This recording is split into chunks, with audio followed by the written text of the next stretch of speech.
Welcome to Tina Pays Her Taxes on Time. We're going to talk a little bit about improvising with this one chord structure. So I think the most interesting things to talk about before we even jump in and talk about some cool stuff to do on this tune, some of the stuff that maybe I was doing in the example, is just to talk about learning the melody. And if you look at the melody and learn the melody, you'll notice that all of the emphasized notes, all of the notes that either we start on, or most of the ones that we end on, or definitely the ones that we accent, are the ones that are the chord tones of this chord. So this whole song is over one chord, and we're just kind of vamping this chord, this groove, over this feel, and having these different sections, right? We have the section, the first section that's 8 measures long, and then the second section that's 8 measures long that has the hits on 1 and 2. Or you could think about it in all 4-bar sections, whatever is going to make it easier for you. So 2 4-bar sections of the groove, 2 4-bar sections of the hits, and then the last 4 bars, which is crescendo, right? So what I'm going to think about is, first, let's just sort out what notes are in that chord. So I want you to play along with me the following notes. We're going to go through our concert F7. So F is the first note, A, C, and E flat. So if you're a transposing instrument, figure out what those notes are going to be for you, and then we're going to play all of those. Kind of just hold them out so we can kind of feel what they feel like. So I'll call them out as we go. But here's going to come our F. So ready? Here's F.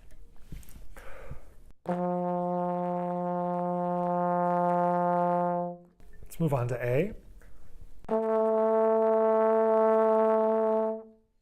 C concert. And our E flat.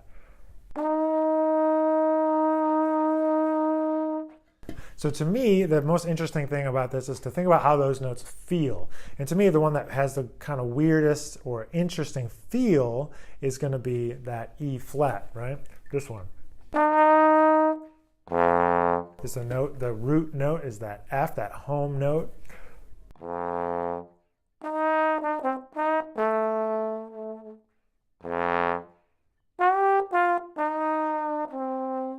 It kind of creates a feeling of like motion, of a little bit of tension, whereas our F, A, and C are the 1, 3, and 5 of the arpeggio. If you think ba-da-dee, that's a major triad, which you've heard time and time again. And then you add that 7th. Let's try that all together. Ba-da-da-da. 1, 2, 3, 4.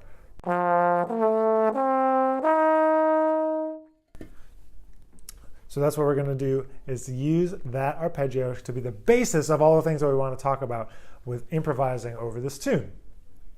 So now that we know the notes, I want to start to put some rhythm to it. So we got our time. That high pitch is beat 1. 1, 2, 3, 4. 1, 2, 3, 4. So what's going to happen is I'm just going to play some rhythms using these notes. And I'm going to play 1 bar, and then you guys are going to play 1 bar back to me. All right?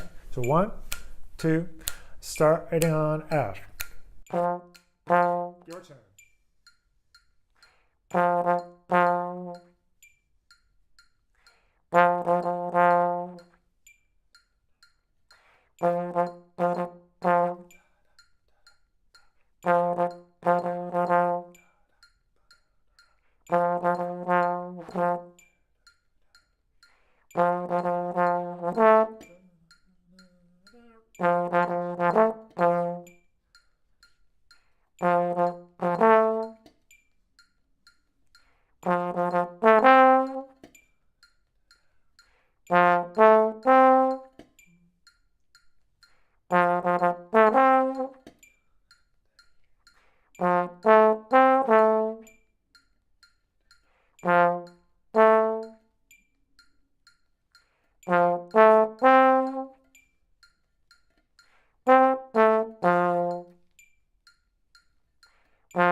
All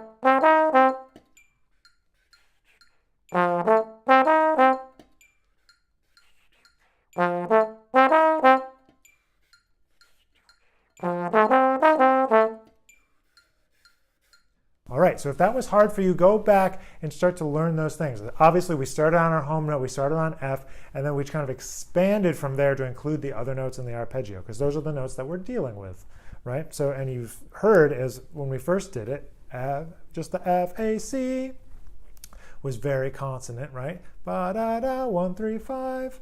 And then when we added the 7, it started to add in that little bit of tension that we talked about before we started playing that.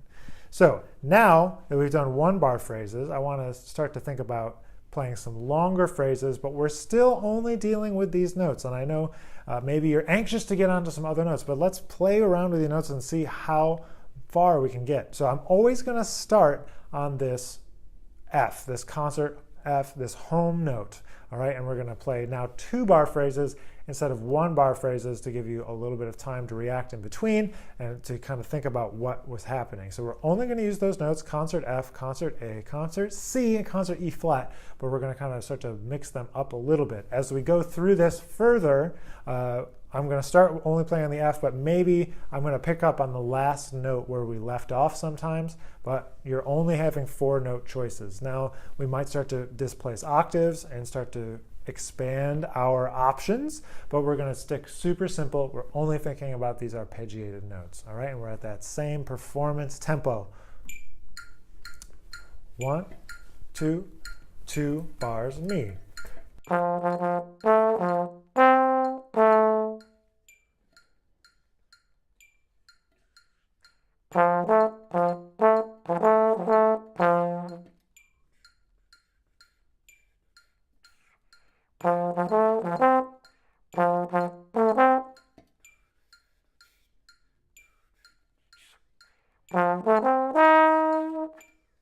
Your turn.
Great. So if you didn't get all of those phrases yet, you might have noticed we jumped around a little bit trying to use multiple octaves, but it's always that same 4 notes to get us started on this tune. So if that was hard for you, go back and try to see if you can learn all of those phrases before you move on to the next part of this lesson. So the next thing I want to talk about is adding in a few notes to our call and response here, call and repeat rather. I'm playing, you're repeating what I'm saying back. And so I want to include some notes that are in the melody. If you look at the melody well, look, I'm going to demonstrate it so you can hear it. If you hear the melody and you notice it goes ba da da da da da, two of those notes, F and A, are in the chord that we've been talking about, F7. You might have recognized that from some of the stuff we've been playing. So if we just add in, oh, that's interesting. We get that B flat concert in there. That's kind of a cool sound. See if you can try this. Ba da da da da, and your turn. Bo do dwee doo dum. Yeah, that's kind of a cool sound. And in my ear, the first thing I hear is bo do dwee doo ba, kind of using also that seventh. When we try that too. 1, 2, your, or I'll play it and then you. Da do wee I'm lucky I play trombone. I can add in some of those gliss type of things, but that's what really brings the music to life. It's starting to think about not only the notes, but how we're playing the notes. I mentioned accents at the beginning, but we can also have different types of glisses and slurs and tongued, and all this sort of stuff is what brings that music to life. So I want to start to add in that B flat, but the other note that I see in the melody as I'm kind of just perusing it to make sure that I don't miss anything is this note. Ba, it's a concert G. Can we all play a concert G? Awesome. So now that we found that concert G, we can add that into our repertoire. If we're gonna go ba da, home, up to the G, which is the second or the ninth. Here's the first note. Here's F.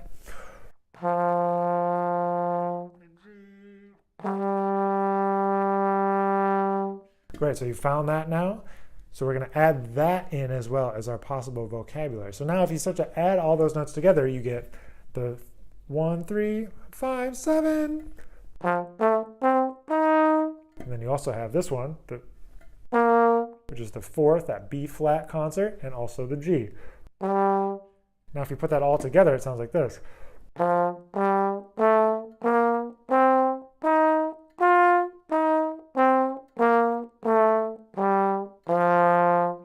Sounds kind of like a major scale, but with that E flat in it, right? So I think one thing that we can do is try to play that scale now. Let's do it nice and a little slower out of time. We're going to do it like this. So we're going to play using only the notes that we found in the melody and our notes and from our arpeggio. We're going to play 1, 2, 3 quarter notes.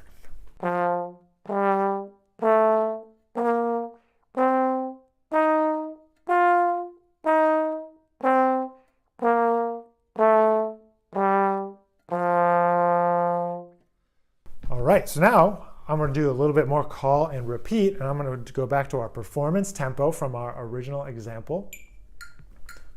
And now I want to start on that home note still, but we're going to try to expand to use some of these other notes. All right, so we're going to start on our home note, use the 1, 3, 5, 7 that we've been using, and then add in our concert G and our concert B flat. Here we go. 1, 2,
Okay,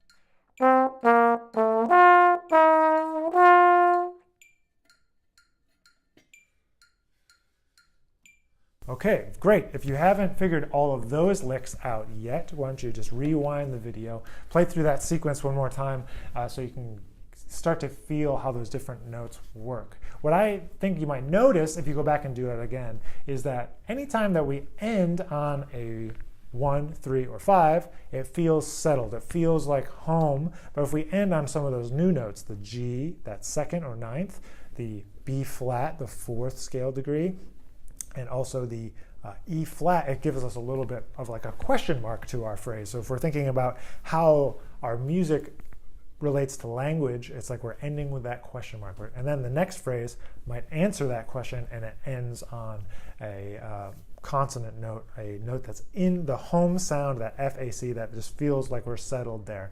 So I encourage you to kind of mess around and create some of your own phrases that kind of either end on the root note, the 1, 3, 5 home kind of pitches. They sound really locked in. And also that G or that B flat or that E flat concert, that's going to give you that kind of question mark feeling when you're doing your improvisation. So, bonus tip.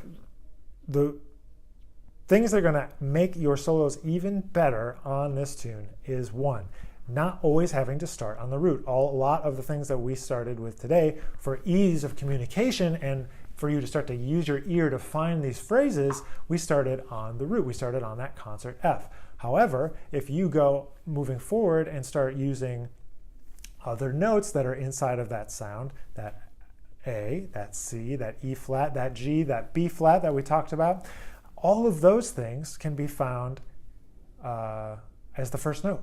You don't have to always start on the root. So I encourage you to maybe create some phrases of your own that start on all of those different things. So we could create within your small groups, you go into a small group and play this tune, you could start playing phrases that all start on the concert concert B flat, so that you could start to hear all different phrases that start on that note, that start on the G, that start on the A, that start on the C, and start to really develop a lot of vocabulary over this tune.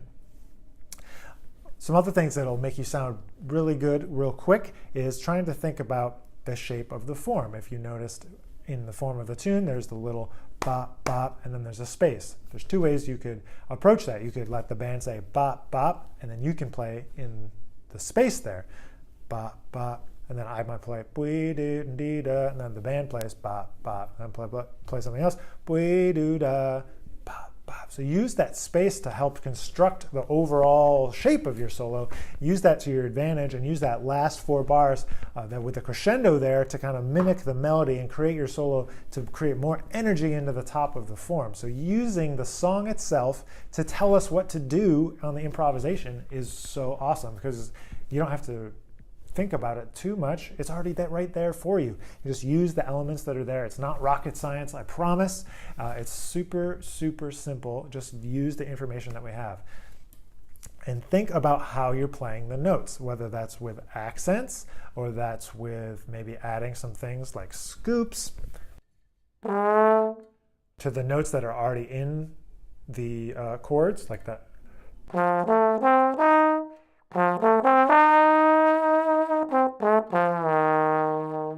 If you can start to figure out those techniques on your instrument, it's going to allow you to take your solos to the next level. And I promise you're just going to sound really good, really fast. Now, the last thing that we can do to add that you might have noticed from the other example video where I played a solo is that I played a lot of things that sounded something like this.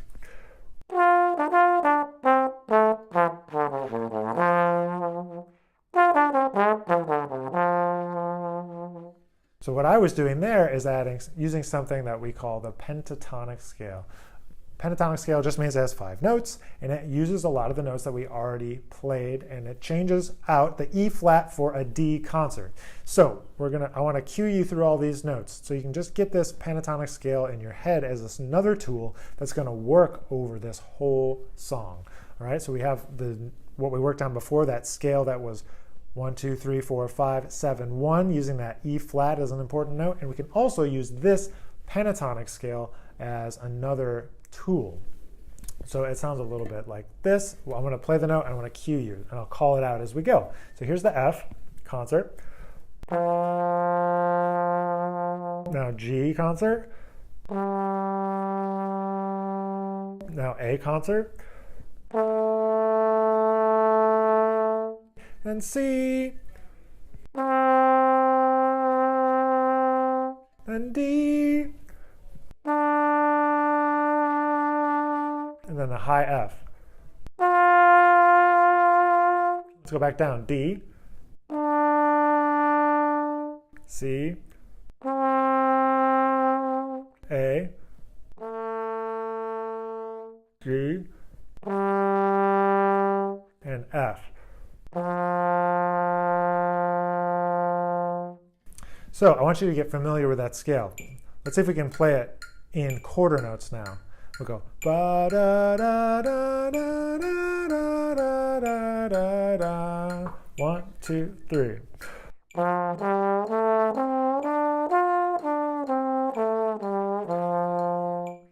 Again.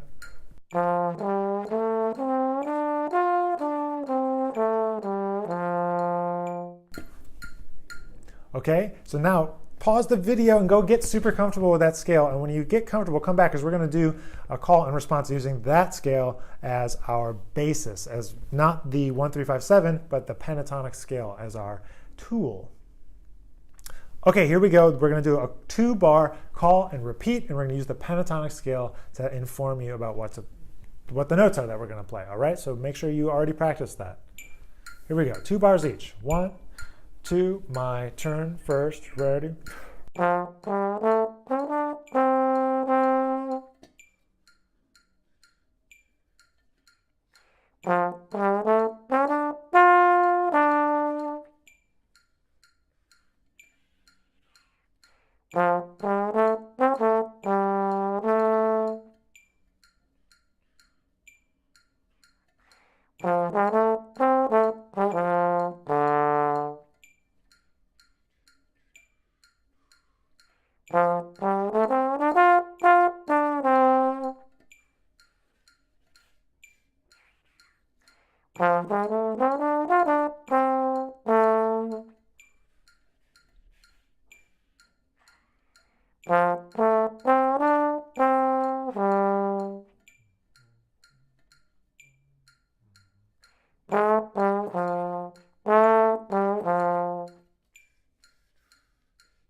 So now, if you go back to the original example solo that you heard me play, you'll notice 2 things, that I'm using the 1, 3, 5, and the flat 7, that E flat, and I'm also using the pentatonic scale, and then I'm getting all of those things mixed up together and creating a full palette of sounds that works over F7. We use the melody, we use the melody notes, we use the chord notes, we use the pentatonic scale. That's going to give us so much information, and we're doing all of that and using the tune as our guide, using the way that the rhythm section interacts with the soloist, interacts with the melody to tell us what is happening. So thanks for watching this, guys. Thanks for keeping on practicing, getting these things under your ears, under your fingers, under your slides, under your hands. And I'm really glad that you're working on this tune, and I can't wait to share some more thoughts with you as we go forward. And I'll see you guys in the next video.